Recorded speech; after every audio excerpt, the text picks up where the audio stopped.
நான் இந்த பூஜையில நிச்சயமா உட்கார மாட்டேன். நீ உட்கார்ந்து இந்த பூஜையை பண்ண மாட்டேன்னு சொன்னா வேற யாரும் உட்கார்ந்து பண்ணுவாங்க? இந்த பூஜையில மகா பண்டிதரும் மகா பண்டிதனையும் தான் உட்கார்ந்து பண்ணணும். நான் இந்த பூஜைக்காக கணிகாவோட உரிமையை யாருக்கு விட்டு கொடுக்க மாட்டேன்.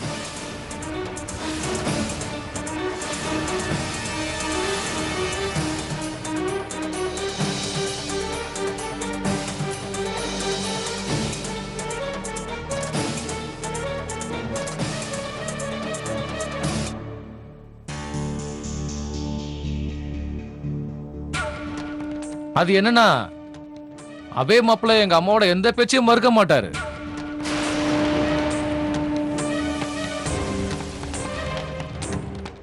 அது அம்மா ஒரு வாட்டி பூஜையில உட்கார வேணான்னு மறுப்பு தெரிவிச்சாங்கன்னா மறுபடியும் அவர் பூஜையில உட்காரவே மாட்டாரு.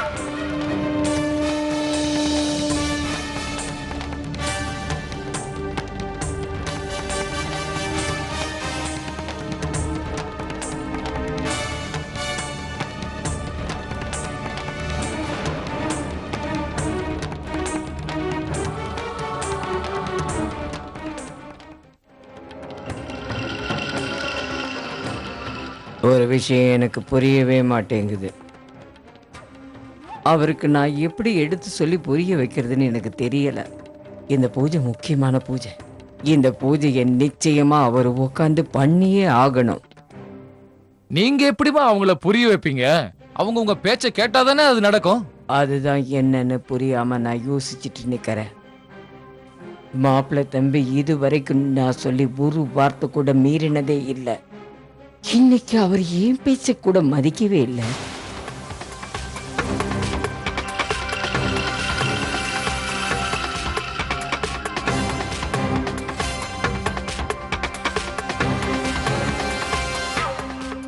பண்ண மாட்டேங்கிற முடிவை தானா எடுக்கிறாரு. அவர் ஏன் இந்த அளவுக்கு மாறினார்னு எனக்கு தெரியல. நான் நினைச்ச மாதிரி நடக்கணும்னா நிச்சயமா அவரு ராதிகா கூட அந்த மாலைய பச்சை பூஜையில கண்டிப்பா உக்காந்தே ஆகணும். ரஜன்,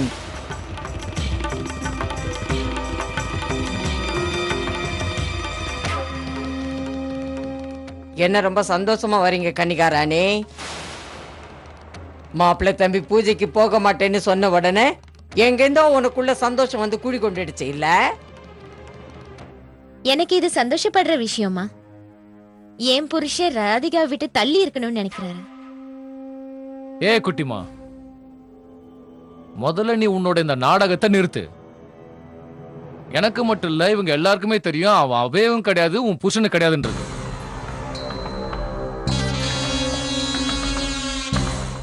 அந்த கடவுள் கண்ணை திறந்ததுனால அவர் இப்போ உன் புருஷனா இருக்காரு கனிகா. அவர் மட்டும் இல்லைன்னா நம்ம நிலைமை ரொம்ப கவலைக்கிடமா இருக்கும். மாப்பிள்ளை தம்பி அந்த பூஜையில உக்காரலன்னா என்ன ஆகும்னு தெரியுமா உனக்கு? 6 கோடி கேள்விக்குறியா மாறிடும். அப்புறம் மற்றவங்க எல்லாருக்கும் நான் என்ன பதில சொல்றதுன்னு தெரியாது. அப்புறம் உண்மை என்னங்கிறது எல்லாருக்குமே தெரிய ஆரம்பிச்சிடும். அது நடக்கணும்னு நினைக்கிறியா கன்னிகாராணி? அம்மா, எனக்கு இது மட்டும்தான் தெரியும். அபை எனக்கு மட்டும்தான்.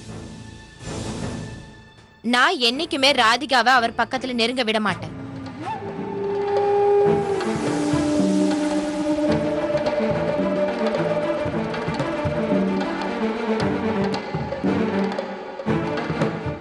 இந்த பொண்ணு என்னைக்கும் தானும் வாழ மாட்டா, அடுத்தவங்களையும் வாழ விட மாட்டா. இந்த வீட்டோட மானம் மரியாதை எல்லாத்தையும் போக வச்சதும் இல்லாம என்னமோ திமிரா பேசிட்டு இருக்கா. இவளை இப்பவே நம்ம இஷ்டத்துக்கு அடக்கி வச்சாகணும். இல்லைன்னா 6 கோடி சொத்துக்கு அதிபதியாகி மகா பண்டிதர் ஆகணுங்கிற என்னோட எண்ணம் சுத்தமா நிறைவேறாம போயிடும்.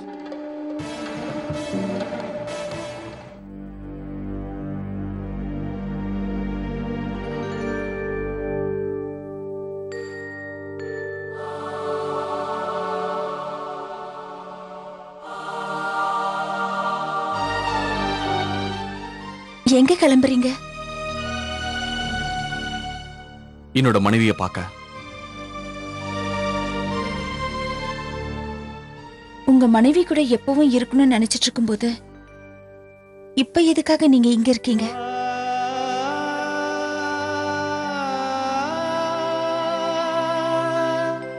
எதுக்காக என்ன உங்க மனைவியை ஏத்துக்க மாட்டேங்கிறீங்க? உங்களுக்கு எனக்கு எந்த உறவும் கிடையாது. உறவு இருக்கு.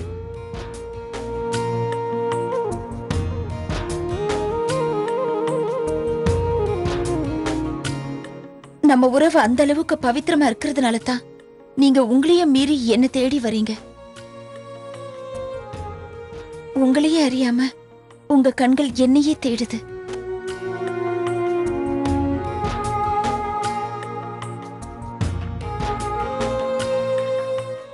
என் கால்ல முள்ளு குத்துனப்ப நீங்க பதறி போய் அந்த முள்ளை எடுக்க முயற்சி பண்ணீங்க. ஊசி என் விரல குத்துனப்ப வலிய நான் உங்க கண்ணுல பார்த்தேன்.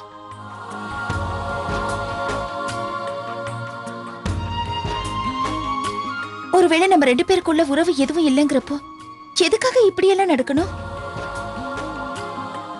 எனக்கு உங்ககிட்ட பேசுறதுக்கு எதுவும் இல்ல.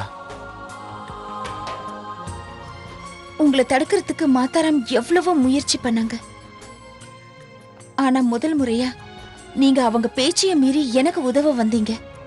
மகா பண்டிதர் பதவியை காப்பாத்த வந்தீங்க. இதுக்கு பதில் சொல்லுங்க. நம்ம 2 பேருக்குள்ள எந்த உறவும் இல்லைன்னா சொல்லுங்க.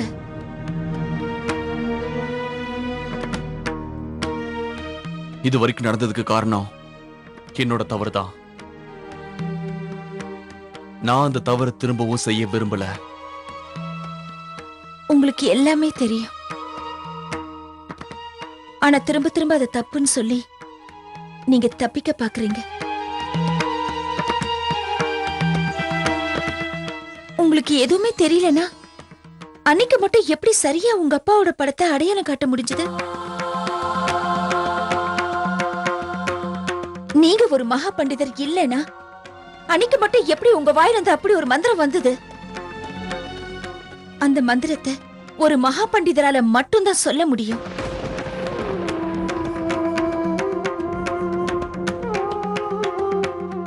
யாருக்கு என்ன தெரியும்? எனக்கு அதுக்கு எந்த சம்பந்தமும் இல்ல.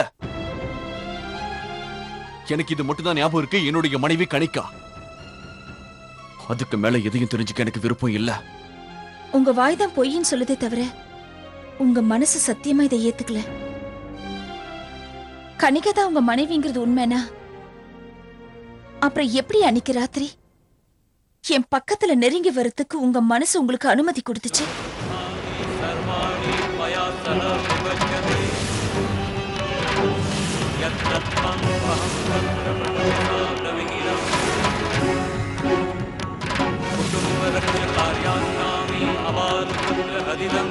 உங்க மனசுல ராதிகா இல்லாம கணிகா மட்டும் தான் இருந்தா அன்னைக்கு ராத்திரி எப்படி நம்ம 2 பேரும் ஒண்ணானோம்?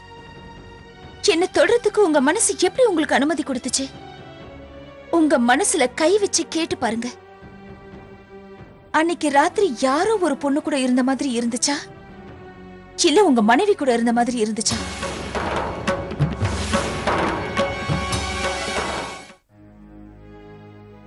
பதில் சொல்லுங்க. நம்ம உறவு பவித்திரமானதா இல்ல களங்கமானதா?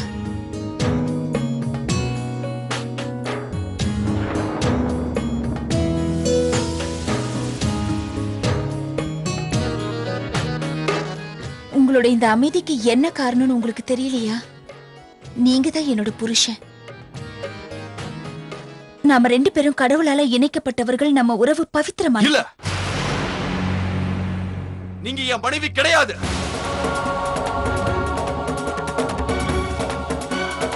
இது வரைக்கும் நடந்தது எல்லாமே தெரியாம நடந்தது மட்டும்தான். அது ஒரு துரோகம்.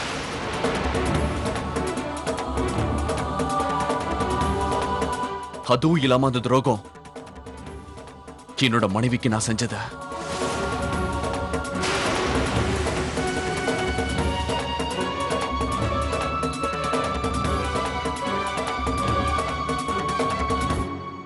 என் தலை மேல கை வச்சு சொல்லுங்க. அன்னைக்கு நீங்க என்ன தொடும்போது உங்களுக்கு எந்த உணர்வும் ஏற்படலையா? என்ன தொடும்போது உங்களுக்கு எந்த அந்யோன்யமும் ஏற்படலையா?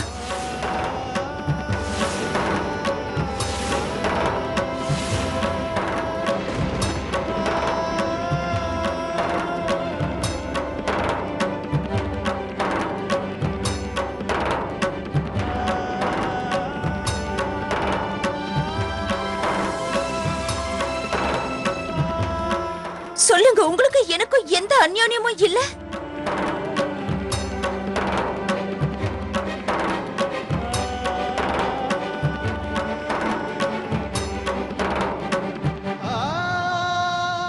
எனக்கு இது மட்டும் தான் புரிய மாட்டேங்குது.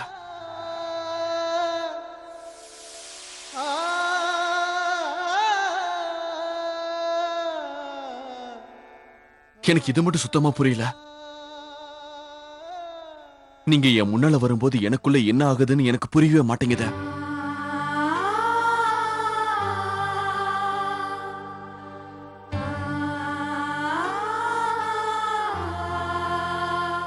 என்ன தனியா இருக்க விடுங்க. நீங்க இங்க இருந்து போயிடுங்க. நான் இங்க இருந்து போயிடுறேன். ஆனா எனக்கு ஒரே ஒரு விஷயத்தை மட்டும் சொல்லுங்க. அந்த பூஜையில ஏன் நீங்க என் கூட உட்கார மாட்டேங்கிறீங்க? ஏன்னா அந்த பூஜையில ஒரு உண்மையான கணவன் மனைவி மட்டும்தான் உட்கார முடியும். நீங்க என் மனைவி கிடையாது.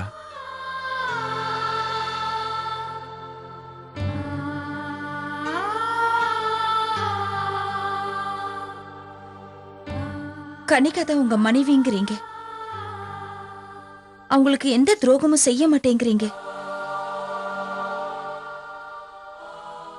ஆனா பாத்துக்கோங்க, அவங்களுக்கு துரோகம் பண்ண மாட்டேன்னு சொல்லிட்டு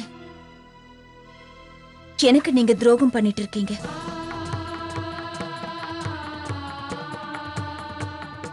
அப்படின்னா புரியல. அன்னைக்கு நீங்களும் நானும் ஒன்னா இருக்கும்போது நம்ம ஒருத்தர் மறந்து அவ்வளவு சந்தோஷமா இருந்தோம். ஆனா அந்த நேரத்துல ஏன் உங்களுக்கு அவங்க ஞாபகம் வரல?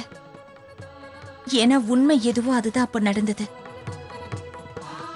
அந்த நிமிஷம், அந்த ராத்திரி நம்மளோட உண்மையான உறவு இணைக்கப்பட்டுச்சு. அந்த உறவு நாம இந்த உலகத்துல பிறக்கிறதுக்கு முன்னாடியே கடவுளால இணைக்கப்பட்டது.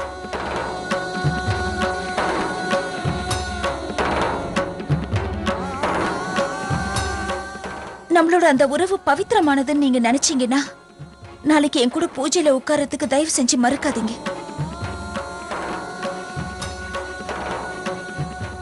இங்க பாருங்க, எனக்காக இல்லைனாலும் நம்ம மேல நம்பிக்கை வச்சிருக்கிற நம்ம குடும்பத்துக்காக செய்யுங்க.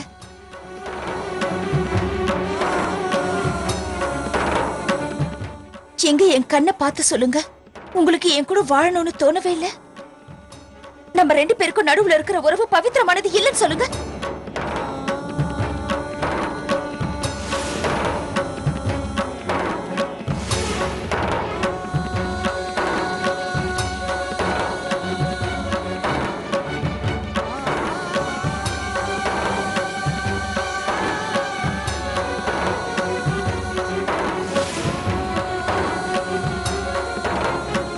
தயாரா இருக்கேன். कृष्णाय गोविन्दाय गोपीजनवल्लभाय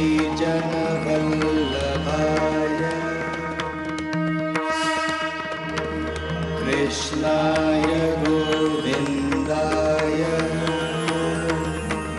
गोपीजनवल्लभाय. என்னோட பொண்ணு வாழ்க்கையில இவ்வளவு பெரிய ஏமாற்றமா? என்னால இதை நம்ப முடியல. அந்த ராதிகா பூனை மாதிரி இருந்துகிட்டு எல்லாத்தையும் எப்படி நிறைவேற்றிக்கிறார் ரஜன்? இந்த விஷயம் யோசிச்சாதான் எனக்கு ரொம்ப ஆச்சரியமா இருக்கு. உங்களுடைய செல்ல மாப்பிள்ள கேரக்டர் வைஸ்ல எப்படி இவ்வளவு ஒரு மோசமான ஆளானா? அவனுக்கு தான் தெரியல அவன் அவே கணிக்காம ஒய்ஃப்னு.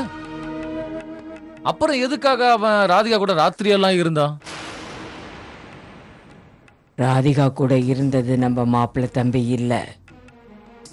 அவ பெருசா நினைச்ச அவளோட நம்பிக்கை, அந்த நம்பிக்கை இந்த அளவுக்கு மாறும்னு நான் நினைக்கல. அந்த ராதிகாவோட நம்பிக்கை தான் தேவாவை மறுபடியும் அவ வாழ்க்கையில திரும்ப கொண்டு போயிருக்கு. தேவாவுக்கு மறுபடியும் பழைய நினைவு வர ஆரம்பிச்சிருக்கு. ராதிகாவோட நம்பிக்கை மாப்பிள்ளை தம்பிக்கு மறுபடியும் நினைவு வர வழைச்சிருக்கு.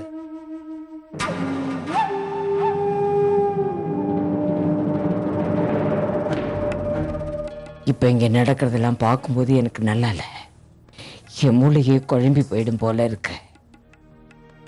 மாப்பிள்ளை தம்பி ராதிகாவோட நம்பிக்கையை நம்பி மனசு மாறுறதுக்குள்ள, நாம நினைச்ச எண்ணம் நடக்காம போறதுக்குள்ள மாப்பிள்ளை அவளை நம்பாம எப்படியாவது நாம தடுத்தாகணும். ஆனா அம்மா அதெல்லாம் எப்படி நீங்க செய்ய போறீங்க?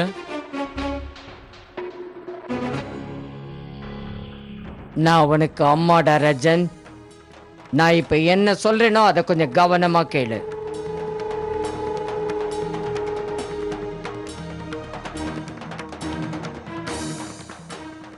நான் இப்ப எடுக்க போற முடிவை கனிகா கூட நிச்சயம் எதிர்பார்த்திருக்க மாட்டா ரஜன். நான் இந்த முடிவை எடுக்கலைன்னா என் எண்ணெய் எல்லாமே வீணா போயிடும் ரஜன். இன்னைக்கு வரைக்கும் நான் தோல்வியை பார்த்ததே இல்லை. என்னோட அனுபவத்துல எந்த ஒரு காரியத்தையும் நான் கையில எடுத்த முடிக்காம விட்டதே இல்லை. இதையும் கண்டிப்பா முடிச்சு தீருவேனா.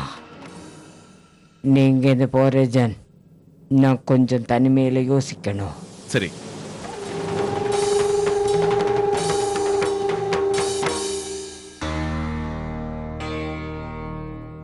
தேவா இல்லாம எப்படி இந்த பூஜையை முடிக்க முடியும்?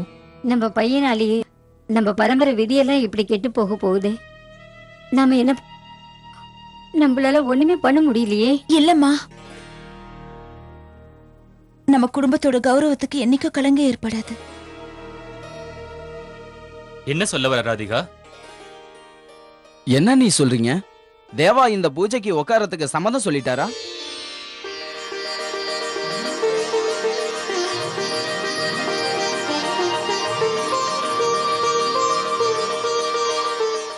இதுதான் நம்ம சின்ன மருமக.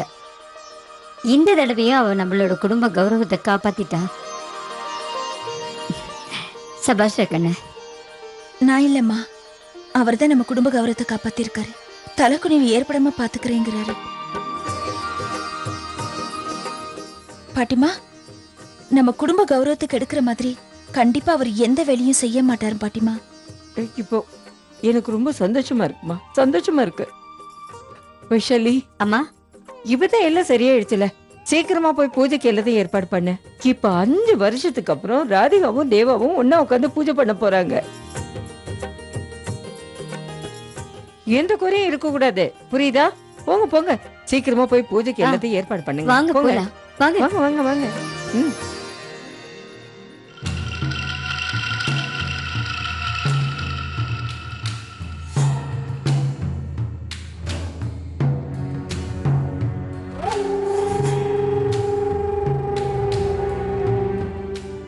நான் உன்னை வெளியே போய் இருந்தான்னு சொன்னேன்.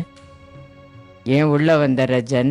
அம்மா, அந்த ராதிகா உங்களுக்கு எதிரா பெரிய போர் தொடங்க போறா.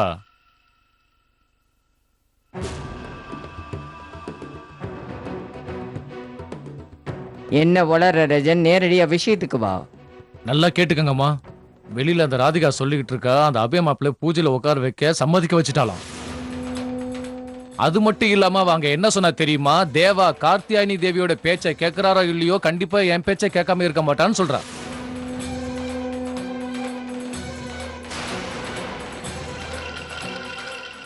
நீ போய் சொல்ற ரஜன். ஆமாம்மா, நீங்க என்னைக்குமே என்ன நம்பினதே இல்லையே. இப்பவே நான் போய் தேவாவை கூட்டிட்டு வரேன், நீங்களே அவங்க கிட்ட கேளுங்க.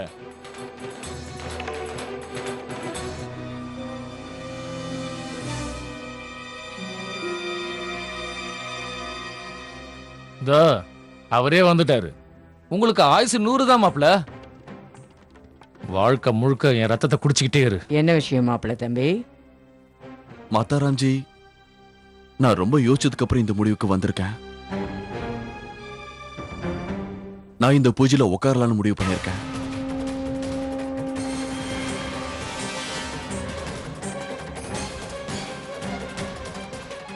நான் பூஜையில உட்கார போறது மகா பண்டிதர் பதவியை மட்டும் காப்பாத்திக்கிறதுக்கு இல்ல, தர்மத்தையும் பரம்பரையோட கௌரவத்தையும் காப்பாத்துறதுக்காகவும்.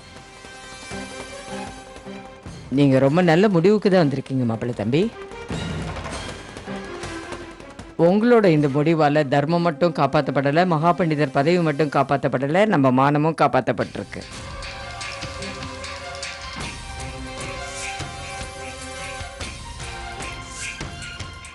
இப்ப என் பேச்ச நீங்க நம்புறீங்கல்ல? இப்ப அவர் இங்க வந்து சொல்லிட்டு போனார்னா அதுக்கு காரணமே ராதிகா தான். நீ சொல்றது உண்மைதான் ரஜன். ராதிகா கிட்ட இருக்கிற நம்பிக்கை அபய மாப்பிள்ளைக்குள்ள ஒளிஞ்சிருக்கிற தேவாவை எழுப்ப பாக்குது.